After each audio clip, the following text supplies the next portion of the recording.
Are you a 3PL spending more time and money than you'd like recruiting and onboarding logistics roles? Then it's time to check out Rapido Solutions Group, the leaders in nearshore logistics staffing. Located right next door in Mexico, they have access to the freight talent you need. From carrier sales to tracking and tracing and everything in between, they can do the heavy lifting for you. So if you're ready to get your time back and want to move fast, check out Rapido Solutions Group. Visit gorapido.com to get started today. Have you heard about Bitfreighter and the EDI revolution? Bitfreighter helps companies automate communication with their freight partners through unlimited messaging and quoting. Traditional providers can't say that. The Bitfreighter team is also available 24/7 and responds immediately by phone, email, or yes, even text. Legacy providers can't say that either. So if you want to scale your operations to save time and money, come join the EDI revolution with us. Visit bitfreighter.com to get started today. Hello, and welcome to the Bootstrapper's Guide to Logistics, the podcast highlighting founders doing it the way that doesn't get a lot of attention. We're here to change that by sharing their stories and inspiring others to take the leap. It's a roller coaster ride. You might ultimately fail. That's when I kind of knew I was onto something. It was very hard. It truly is building a legacy. The more life you live, the more wisdom you have. Because we are where we're supposed to be, kind of answering the call. Don't shoulder entrepreneurship on your own. I'm your host, Nate Schutz. Let's build something together from the ground up.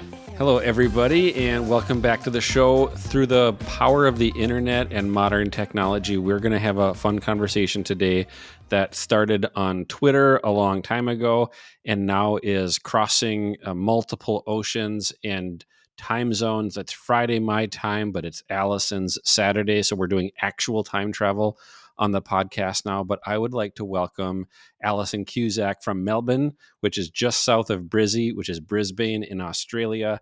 Alison is the founder of Cusack and Co., a law firm specializing in the maritime industry, which is where I got my start. And I think the maritime legal world is perhaps one of the most fascinating subjects of law altogether. So happy Saturday to you, Alison. Good morning and welcome to the show. Thank you. Good morning. It's a very balmy top of 84 Fahrenheit today in Saturday morning in Australia. I'm very excited to be on the podcast. Well, thanks for doing the temperature conversion for my American ears that don't know how to do Celsius. Listen, you can't do as many reefer claims as I've done without knowing there's a little glitch when the conversions start coming through on the set gens. Well, Alison, I'm excited to finally meet somebody that I have followed for a long time on Twitter. And why don't we just start at the beginning? You've been doing the law for a while, and in that field, you could choose anything. You could choose business law or finance or family law, and you chose maritime law. What was the draw to getting into the ocean industry? So you have to backtrack a fraction. I actually started off my university career studying electrical engineering. Okay. And so secret math nerd. It's very powerful when you're running those CPI conversions and your interest claims. And everything's to the nano, to the -9. It's invisible. And then I was not doing so great at that. The engineering part was not great. The maths was fantastic. So I came across to business and I thought I'll chuck law in because I can read really well. How hard can law be? I'm not gonna practice it. Joke's on me. And still a lot of things were like ethereal, like the concept of money really is just like a lot of trust. Companies are ethereal, IP. I was like, okay, can we do some hard physicality things? And then I came across maritime law and I was like, this gigantic ship is crashing into a wharf and then all the containers are spilling off. And I was like, boom, I can see the damage. Everyone can see it. I don't have to prove to you this concept exists. I just show you a photo and on we go. And I was just hooked. I think there was something about it being so comically large compared to literally anything else that I could possibly do, having come from, the 10 to the -9, like the nano to the comically large. I was kind of sold on, sort of talk about a pendulum swing. And yeah, I was just like, boom. As soon as I found out about maritime law, I was hooked. I was in. I could not be persuaded. You have no idea how many people were like, Alison, you're still in law school. Go out and get a job. And like, I was like, no, I will become a maritime lawyer. And now I style myself as the shipping lawyer. And I was like, persistence pays off, people. Persistence pays off. So the size and scale of a steamship is something that most people will never actually understand. You can see a picture of one, but until you're standing next to one, you never have felt as small as you do when you see something that large moving. Well, when you go inside one, I was lucky enough to get a tour. About 3 months in, I was working for a steamship line. And about 3 months in, they quickly clocked that I had no spatial skills whatsoever and could not consider. And I was like, I don't know, how big is that? And they're like, it's a 20-foot container. And I was like, we're metric here. Like, and they were like, oh God, this is okay. So they took me down. One of the master mariners took me down, and I met the master of the vessel. And he's like, listen, the chief engineer's like, he's been up all night. He's having a sleep. And then my master mariner's like, well, could I take her around? And it's like, oh yeah, I trust her with, I trust the ship with you, Andy. Like, off you go. So I'm getting escorted around, and I go down to the engine room, and it's a 3-story building. Like, basically it's a 3-story building. And I was like, oh my God, now I understand why it's so expensive when it goes wrong and why you never want to put the wrong fuel in.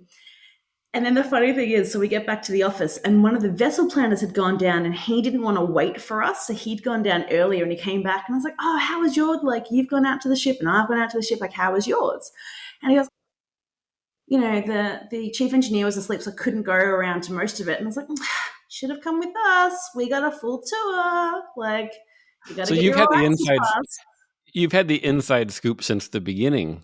I had a giggle because one of the systems on the bridge was a Saab, and I knew there was a friend at law school who was just obsessed with Saab cars, and I was like, oh my God, they're everywhere.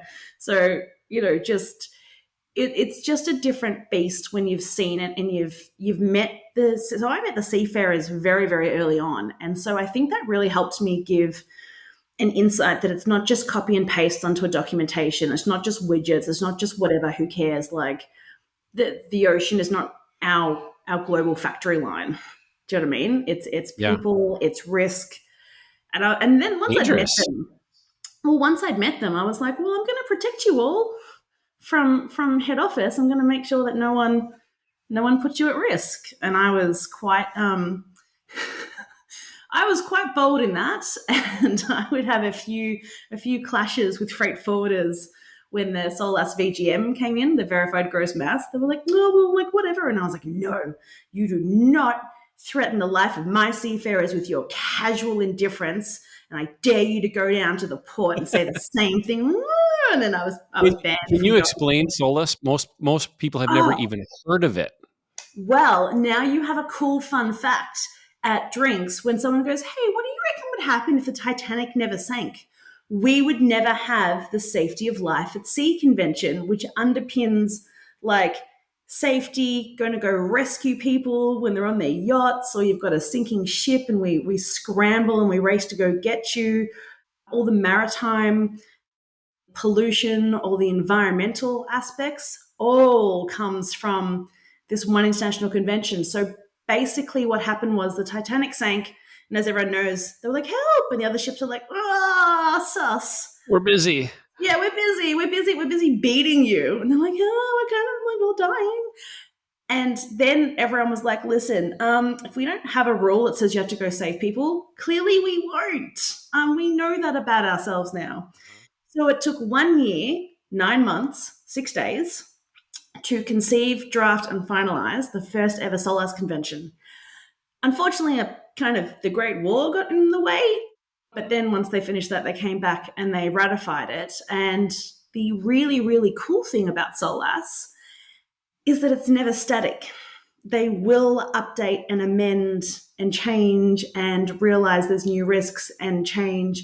And so it's a really great example of moving towards continuous improvement. If the International Maritime Organization can do it, so can anyone else on any any range of issues, and I've definitely used that in my gender equity advocacy.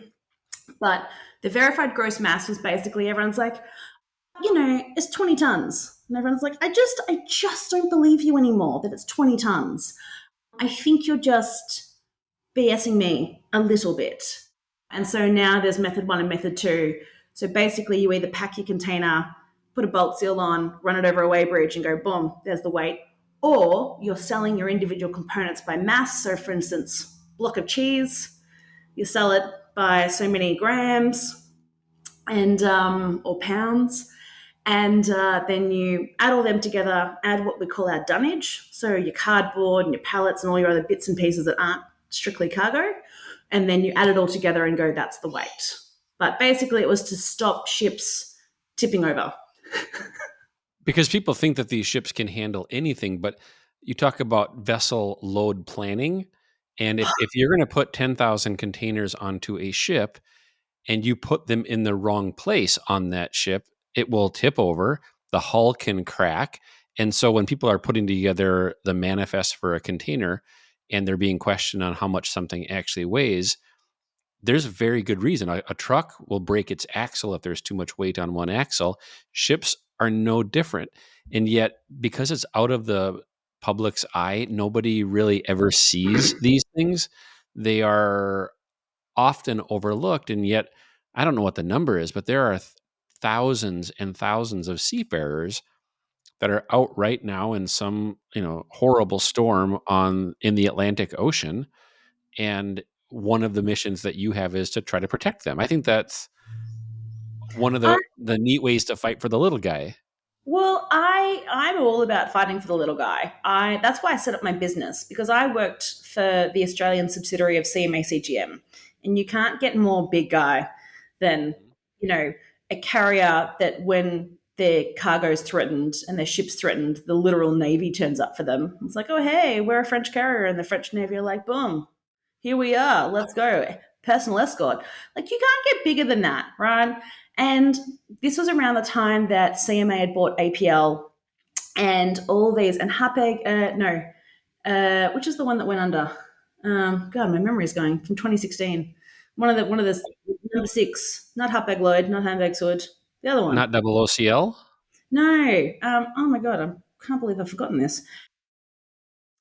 Hanjin.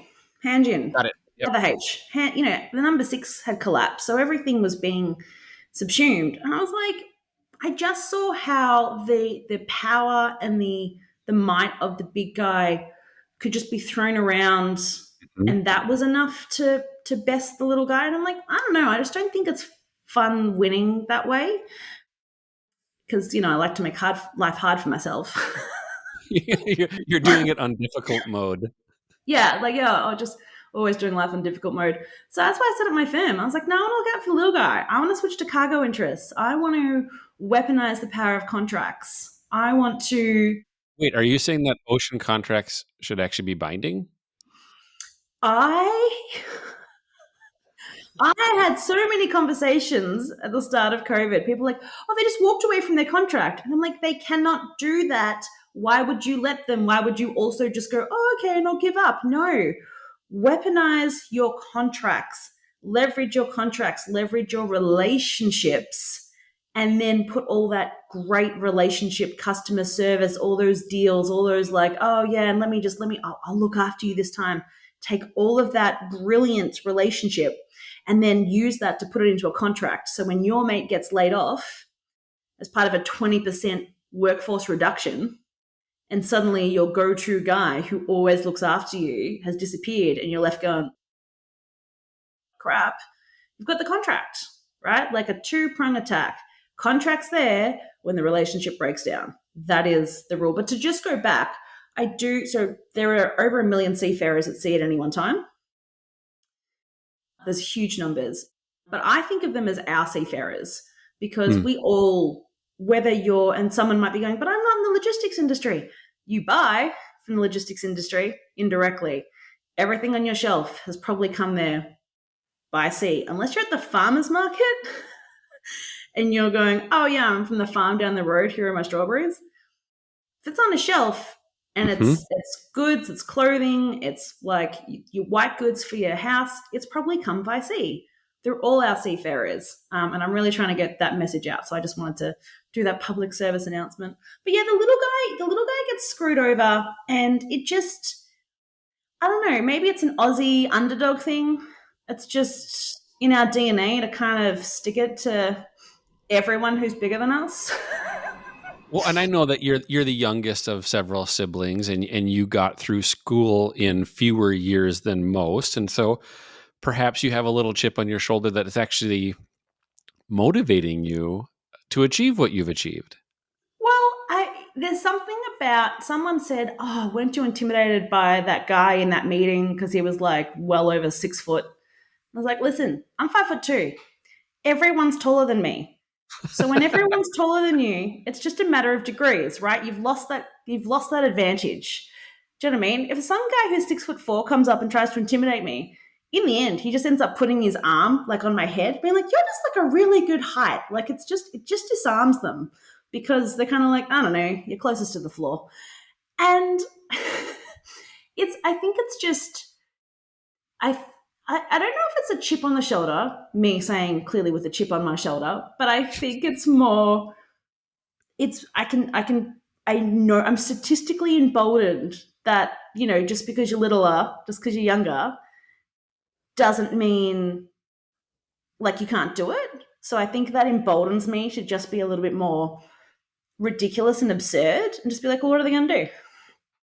What are they So, really going to do? well, we'll find out. So, how did you then make the transition from working in a law firm to being ready to make the leap yourself? And obviously, law firms aren't a typical or terribly capital intensive business. It's one of the benefits of operating in a model like that. It's like a recruiting agency, for example, not a ton of expense other than people and some technology. And yet, your business makes it or doesn't make it based on what you do or don't do every single day. And so you still have to have a bunch of financial discipline and give up the safety of what you had before. Was there a final straw that like I'm done with this and I'm going to go do it myself, or was there something drawing you towards it? What was that like? Well, so actually, I wasn't working for a law firm. It's even worse than that. I was in house. I'd never worked for a law firm in my life before I set up my own. Like, it's the audacity at 31 to doing that. No, it's definitely a last straw. Some things went down that weren't handled well, and I just felt very, very let down by management, and who, they didn't have my back in the way I wanted them to have my back. And it just, I feel like the value set wasn't aligned. And some of the senior management had made some pretty choice comments in a public sphere, well, like in sort of like the large, like Christmas parties and stuff. And I just thought, you're really just showing me who you are as a person, and you're showing me who you are as a management team. And I just, I just don't want to be here anymore because I know you guys don't have my back. I know I'm not respected. Why am I killing myself working 60, 70-hour weeks, trying to, in-house legal there is some like, I guess, you're looking forward and you're trying to risk management, but it's a lot of cleanup in R13. And I was just like, if I keep cleaning up your messes, I don't feel like you're learning from them. And you're not thanking me for it, and you're not appreciating me for it, and you're actually openly disrespecting me whilst I'm doing my job. Not to say that the legal team was fantastic. My old boss, we're still in touch. I always like to make that delineation. But I just cracked it. So what are you like now as a boss yourself? Now that you're on the other side of the table. Honestly, I've got one staff member, and she says I'm the best boss she's ever had because I just don't get caught up in the performative crap. They're like, oh, like I've got my kid or whatever, or it's my kid's birthday. And I was like, well, log off early. Log off early. Your kid's home from school. Go log off early and hang out with your kid on her birthday. Like, how does that affect me if they're going to come back and make up the time later. Do you know what I mean? Or they're like, oh, my old bosses said I could never like properly prepare for meetings, or I couldn't take the time to like, prep for meetings or write agendas or like, do notes in a way that works for me. And I was like, it's just us two. Like if it makes you a better employee, go do it. If you've got to, make slides fun and entertaining for yourself so you can have information ready in a way that you can pull it out quickly for me, I want you to pull out that information. I'm not going into your system and pulling out the information. So whatever works for you, I genuinely don't like. I almost think I feel bad because I feel like it's an apathy, but it's focusing on the things that matter. Do you know what I mean? Like, and now we've gotten to the place where we can be really robustly honest, and it's so helpful because it works both ways. She'll be like, "Hey, can you do this?" And I'm like, "I just don't want to. I just don't want to." And so, for instance, she was like, "Hey, I need you to write like a white paper or like a book." And I was like, 10 common things that go wrong with cargo and shipping. I was like, I don't want to. It sounds so boring. I don't want to write it. I don't think anyone's going to want to read it. And she's like, well, you wanted a lead gen, right, for your newsletter. Mm-hmm. So, and I said, well, listen, you've been starting to draw comics in your spare time. Let's just make a comic about it instead, because I physically do not want to write a white paper right this second. And she's like, but I'm not very good. And I said, you know what? You're the best at drawing digital comics in the firm. You are the number one. You are the best we have. Let's Most do it. qualified. And then, and I was like, she's like, but what if it's terrible? I was like, it's still going to be better than a white paper on 10 common things that happen with, like, I was like, can you hear the boredom in my voice? And so anyways, I gave her 5 common issues that happen with cargo at sea, and she drew them. And then she turned me into a superhero, which I was like, listen, I'm not mad about that. I'm kind of scared of the public backlash, being like, who does she think she is?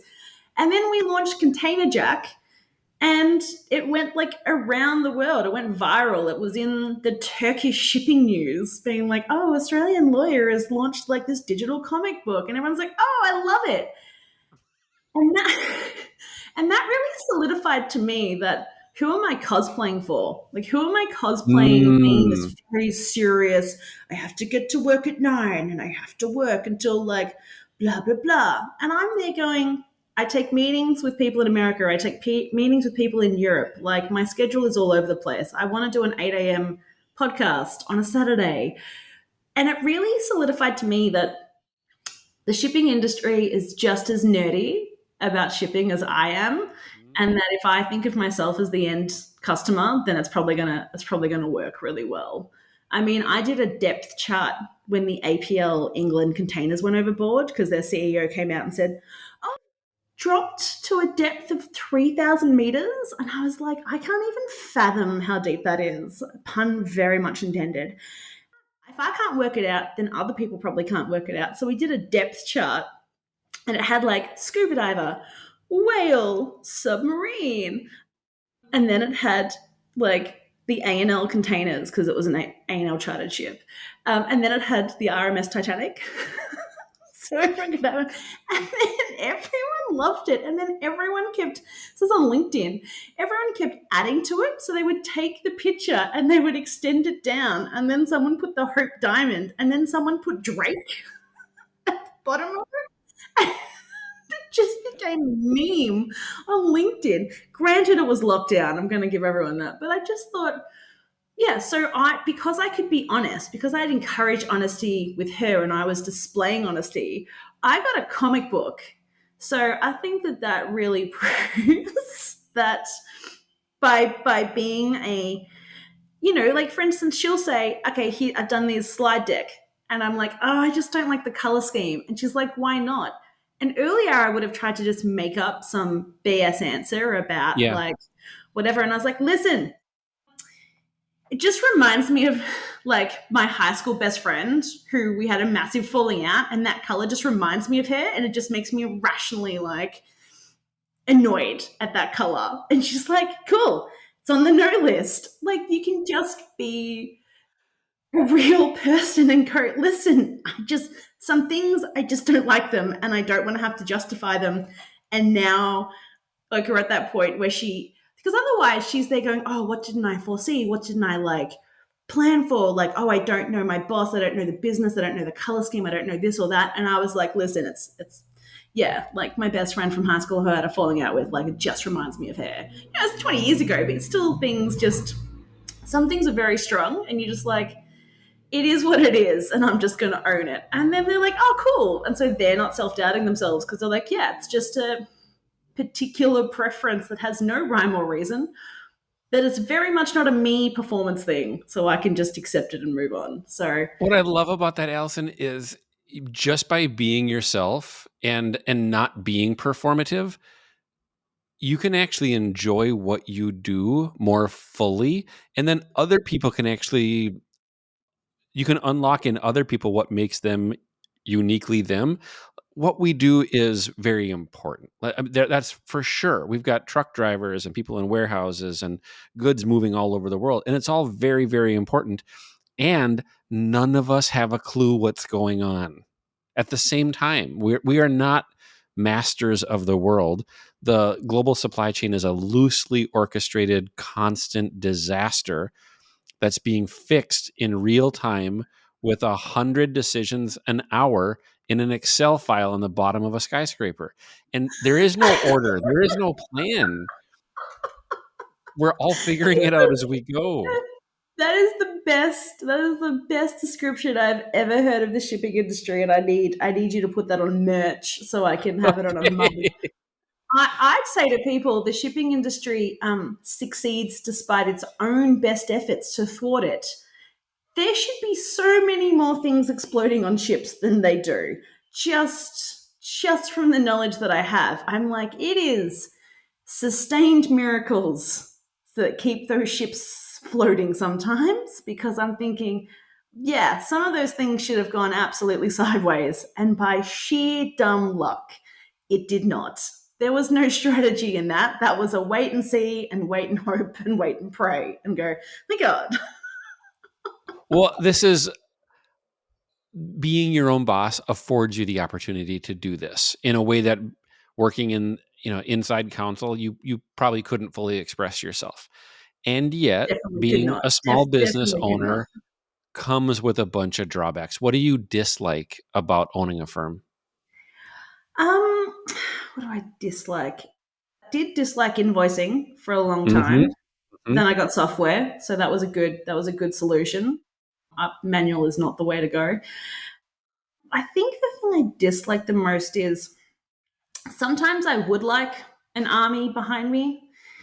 Sometimes I would like to be a little more feared. Do you know what I mean? Like, I Sure. don't know if you've seen it's like, oh, we can't upset them. They're a big player in the game. And I'm like,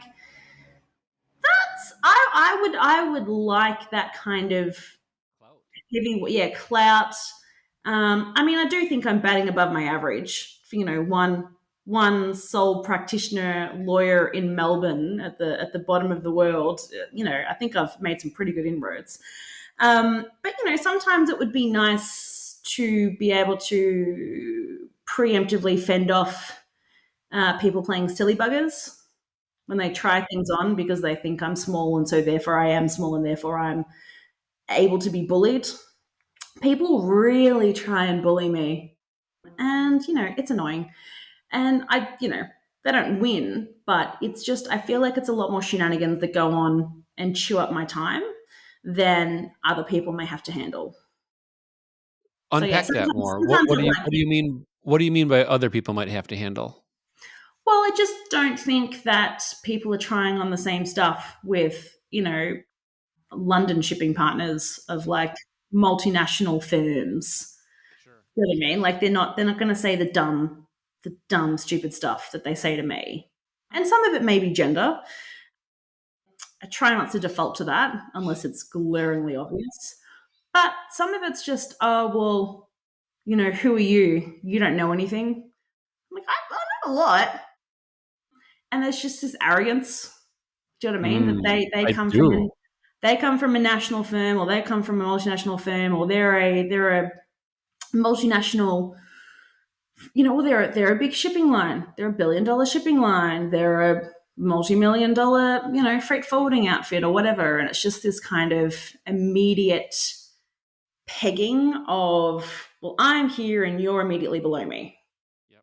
And I mean, yes, it reveals a lot about who they are as people and blah, blah, blah, blah, blah. But, I'd like to not have to introspect and give people the benefit of the doubt all the time. And people sort of go, Alison, sometimes you're quite straightforward. And I was like, yes, because I'm tired and I've learned from experience that this is just the shortcut that works for me. Do you know what I mean? I'm like, you have to leverage every asset that you have to get the outcomes that you're working towards. And if you are of smaller size, not physically, but of as an organization, you do have to sometimes punch back to get the respect that you deserve. And our industry is not always the most tolerant. The clientele that is out there is not always as progressive about treating people equally. And there's a chance there was a great webinar earlier this week that a handful of folks put on that I attended about women in trucking, and getting into some of the gender dynamics that happen in our industry and how we all have a responsibility to solve different parts of it. And I was really proud to listen to that conversation, because it was led by men. There was 4 men, and they were talking about what is their responsibility as men in an industry where most of the offenses are committed by men, and that it isn't, Alison, you need to stand up for yourself. No, it is sometimes somebody else in the room needs to stand up and say, stop interrupting her, let her finish, let her say her thing. That was unprofessional. And so there is a shared responsibility that all of us with any degree of influence have. And this happens to be the one place that I have some influence, because I've got a following. And if you're listening and you disagree with what I'm saying, I'm sorry. If I lose you as a listener because of this topic, that's tough. I'm okay. I accept that. And we do have a responsibility to not just level the playing field, but to call out the bad behavior. Like, we have to be the ones to do it, because it's typically other men, often in positions of power, that are the ones doing the offending. So that's my rant for the day. No. I'm here for the rant. And that's the thing, is that it is so quick for people to take my bubbliness and my enthusiasm as pushover niceness. And so people go, oh, Alison, like, why, I know you, like, personally, like, why do you sort of have this sort of like code switching almost? And I said, because they take it too far. They always take it too far. And then I have to like switch back and be like, like straight down the line. And, I would like to just be able to go to events and just be bubbly and fun and not be accused of flirting, or not be accused of like sleeping my way around, and not have people inappropriately touch me and, all that kind of crap. And that would be amazing and delightful. And it's like, oh, well, just don't go to the events then. Oh, okay, cool. Like, I can just be shut out of the industry. Like, sorry, I refuse to let bad people stop me from participating in an industry that I love. They can get out. And so I will just take up as much space in whatever way, because when I call out bad people, they go, well, sorry, people's bad behaviors. They go, oh, but that's just how they are. Yeah. Great. That's just how I am. Yep. And I will call out, and people go, well, who have you called out? I did a keynote for the IMO Secretary General talking about gender equity. Can you explain the IMO? Most people don't even know what that is. Absolutely. So the IMO is the International Maritime Organization, and it sits under the UN. So it's the shipping arm of the UN. So it's kind of a big deal in just a little. Just a little.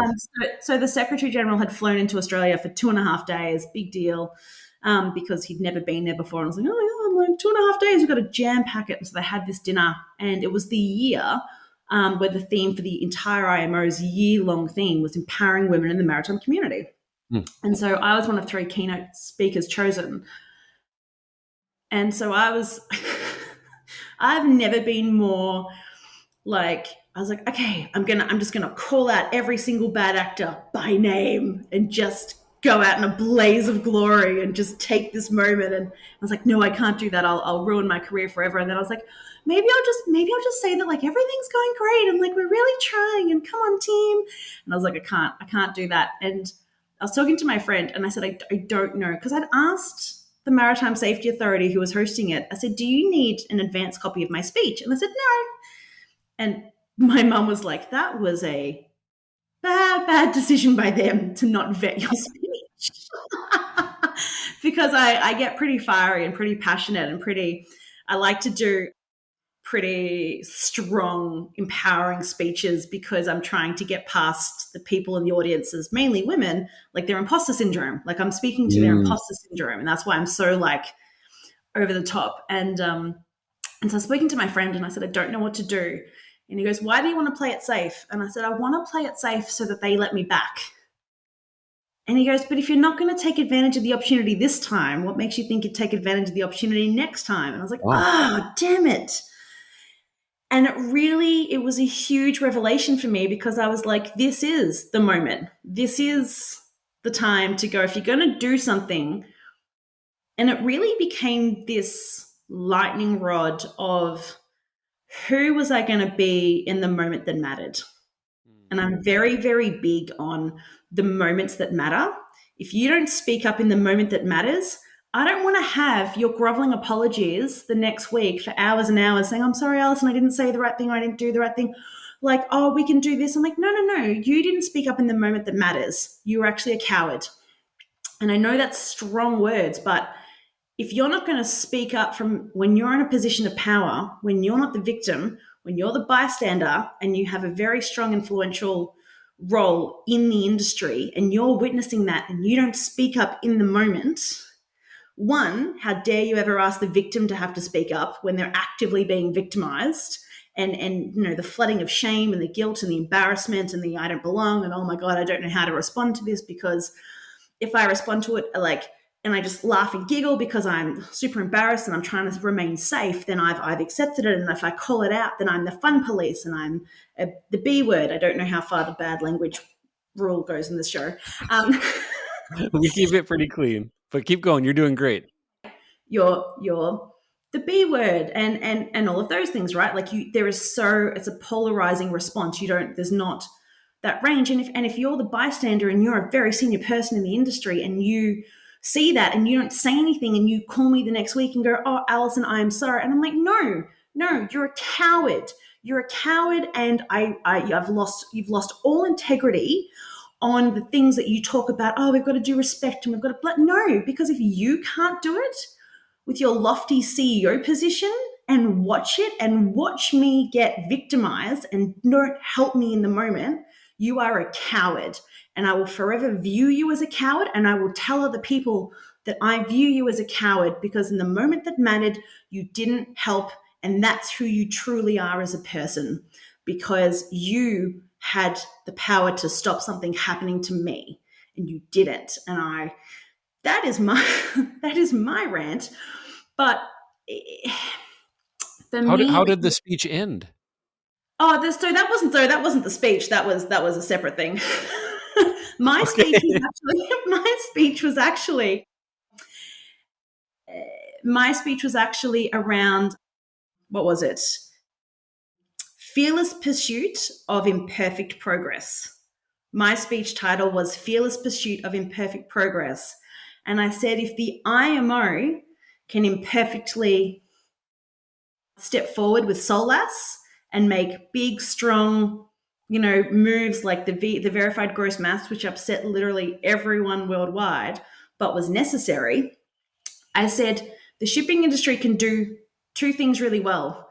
They can have hard conversations and they can do hard things. They can take a ship that's breaking apart, take the two separate bits, ship it halfway around the ocean and weld it back together. That's a pretty hard thing. We have had countless issues where we had a multi-million-dollar super yacht wash overboard en route to defend its race title, and someone had to call up the owner and say, hey, your yacht isn't so much floating as flotsam. And we're sorry about that. And I said, if you can tell shippers every day bad news, then you can tell Keith from accounting to stop it with his inappropriate jokes. Like, you can't tell me Wow, that that's you don't have profound. this massive skill set of having hard conversations and then somehow that's not transferable to people doing bad. When you see bad behavior, you can't call that out. Like, you can call out safety things and say, well, that container's overweight, that's hazardous goods, you haven't packed that properly, we're going to reject your cargo, we're going to B959 and kick it out because it's not weighing properly. You are happy to tell the biggest shipper in the world, we've rejected your cargo. But when you're at an event and someone says something inappropriate, you can't go, oi, no, we don't do that here. Like, don't sell me if I hadn't seen your skill set as an industry, maybe I would let you off. But you can't tell me, oh, we're an amazing industry, we do all these complicated, hard things, and we have all these hard conversations, and we talk about green fuel, and we talk about seafarer safety, and we blah, blah, blah, and then go, oh my God, like telling some dude in the industry that like he can't make really bad, dirty jokes is like, oh my God, I can't possibly do that. And if you want to sell the myth about hiring on merit and promoting on merit in this industry, then hold them to that standard, because you're trying to tell me they have the skill set. That also means they have the skill set to call out bad behavior, because it's also a legal obligation on them as a business owner. And if they don't have the skill set, then why were they promoted? Maybe they weren't the best for the job and you should fire them. And all the CEOs who were going around parading saying, I'm the best, but oh, I can't have that hard conversation, and you believe in merit and you sell merit and you proclaim merit, then by your own consciousness, you should stand aside, because you've admitted that you're not actually the best and you're not the best candidate for the job. So if you can go toe-to-toe with unions, and you can go toe-to-toe with your political representatives, and you can go toe-to-toe with your customers, then you can do the rest. And so you're choosing to not do the rest, and I'm calling BS on your merit ability. So get out. You're the best candidate for this job, which is sharing honestly really impactful conversations with an industry that absolutely needs to hear it. And in you're doing it in a way that, like, I'm captivated. Like, I you have my full attention.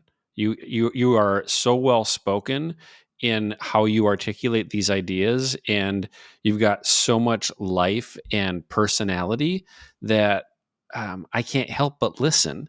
And so you have a platform here for 2 more minutes before we run out of audio. Not that there's any tape, but we have calendars. So I do think you are the right candidate to speak to the industry. What message would you want to leave people who are listening? You have way more power than you realize. Whether it's about affecting cultural change in your organization, affecting cultural change in your friendship group, whether it's about not being bullied by shipping lines as a BCO, you have so much more power than you think. And I want you to take that. I want you to harness it, and for good, not for your own self. Because I started my law firm with no dollars, with no clients, with no pipeline, with no presence, with no pedigree. And I've built this power base because the alternative was just not acceptable to me. So it ceased to become a choice. It was forward or nothing. And so I went forward as fast as I could. I mean, I'm sitting in a chair, but I just want to stand up and clap. And I'm so glad that we got to have this conversation and bridge tens of thousands, or maybe not tens of thousands. I'm not very good at geography. Thousands of miles and time zones and cultures, but we share a common industry. We share a common humanity and a lot of the same sense of humor. You're better at accents than I am. We didn't get too deep into that. We're going to have to do a whole panel sometime on a LinkedIn live event or something, because there's a whole lot more that we couldn't get to today. But thank you for being so brave and bold, and speaking up for good. And I know you're still early in your journey. You're 5-6 years in to having an impact on the industry, but you have a lot ahead of you that I know you're going to be ready for some big fights. And I'm in your corner now too. Whatever we can do to support you, help spread awareness, grow your client base. That's what we're all about. We love the underdog. And again, just thank you so much. We're rooting for you, Alison. Thank you for having me. I really appreciate it. And as someone from the future is looking bright. That's brilliant. We will end on that note. Have a great rest of your weekend, Alison, and we will catch up soon. Bye. Thanks for listening to another episode of the Bootstrapper's Guide to Logistics, and a special thank you to our sponsors and the team behind the scenes who make it all possible. Be sure to like, follow, or subscribe to the podcast to get the latest updates. To learn more about the show and connect with the growing community of entrepreneurs, visit logisticsfounders.com. And of course, thank you to all the founders who trust us to share their stories.